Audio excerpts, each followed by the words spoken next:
So initially, I was doing a lot of mistakes, sir. After attending your class, I day by day I'm learning a single fundamental parameter. Day by day, I used to go for just for PE ratio. Initially, I was thinking that the stock was some. I had a lot of confusion on some stock was the good. They have given good revenue and good profit also. But even though the stock was falling, so after attending your class, now you said that the PE ratio for each motors. You explained that the graph now before Stage people realizing analysis. that the yes, stage analysis. So I came to know that how the market was performing and how the people, real investors, what are the things they are following, how they are applying it.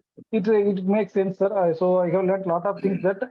And one more thing, initially I was thinking that when the stock was coming down, no, that time is the right time to invest without knowing why the stock is coming down or without having so much of knowledge. I'm going just blindly. I'm investing that stock. So you told me, whenever the stock was going down, we have to analyze the stock in terms of technically and also fundamentally as well. So then you said that the addition and exit point, sir. That was very useful for me. So when the stock was going up, no, that is the time, the right time to invest gradually. Yeah. So that are the things I followed, sir. Initially, I was doing only the swing trading only, sir. I will not keep any stock. Whenever the stock, I was buying the stock, now it reaches 5% or 6%. The moment I sold it. Again, if the stock came down, I will say buy that stock. Otherwise, I will not buy.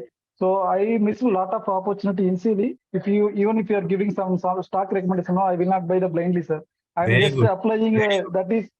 So just I'm start analyzing, sir, whether I have to go with this stock. This is the parameters I'm looking at, sir. So it's working on, sir. So thank you so much for giving this opportunity.